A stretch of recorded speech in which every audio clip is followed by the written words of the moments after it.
Sir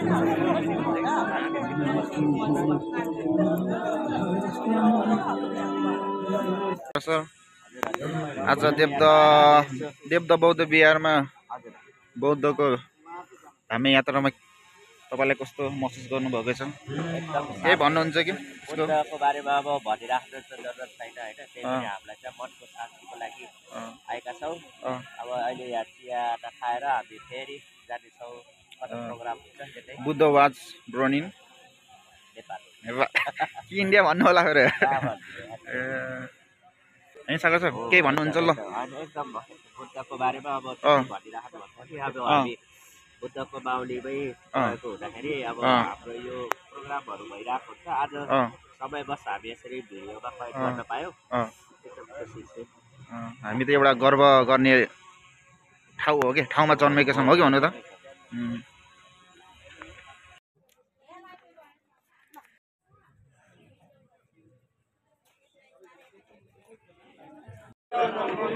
Buddha जन्मभूमि लुम्बिनी प्रवेश गर्ने गेटमा बसी 10 पारमिता धर्म पूरा गरी निर्वाण प्राप्त गर्न सिधा रूपमा सविनयपूर्वक ब्रह्मचर्य जीवन बिताइरहेका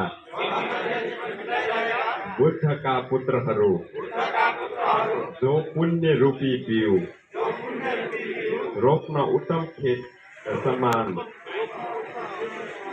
र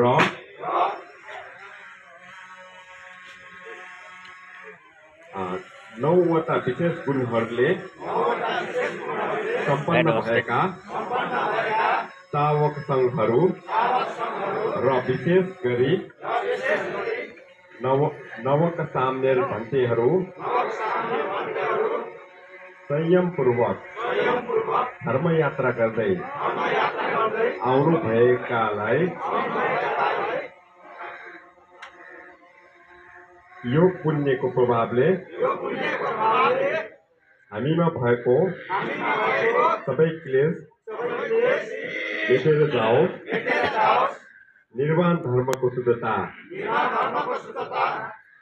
संघ धर्मको शुद्धता, नेपालमा बुद्ध धर्म पुनः भित्याउने संघ महानायक भदन्त प्रज्ञानन्द महास्थवीर भन्तेज्यूको कुशल पुण्य कर्म र शुद्धताको अनुभव र सम्पूर्ण महापूजनीय आचार्य श्रावकहरूसँगको कुशल पुण्यको अनुभव र हामी सबैद्वारा श्रद्धाका साथ धर्मयात्री भन्तेहरूलाई शान्त चित्त राखी धम्म यात्रा गर्नेछौँ। यो पुण्यको प्रभावले जहाँसुकै जन्म लिए पनि जहाँसुकै पाइला टेके पनि सधैँ कल्याणी मित्रहरू मात्र भेट्यो अत्यन्त मैत्रीपूर्ण स्वागत प्राप्त होस्। जहाँसुकै हिँडे पनि बाटोभरि महान सौभाग्य र समृद्धि उत्पन्न होस्। हामी सबैको कल्याण र सुरक्षा होस्। सहज र आरामदायी तरिकाले पारमिता धर्मलाई पूर्ण गर्न सकोस्। स्वस्थ र बलियो होस्। शरीरको साथै मजबुत मनोबल प्राप्त होस् र सबै प्रकारका समस्या बाधा अडचनलाई सजिलै पार गर्न सकोस्। निपान पचयो हो तो साधु साधु साधु साधु।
उपासिकाहरू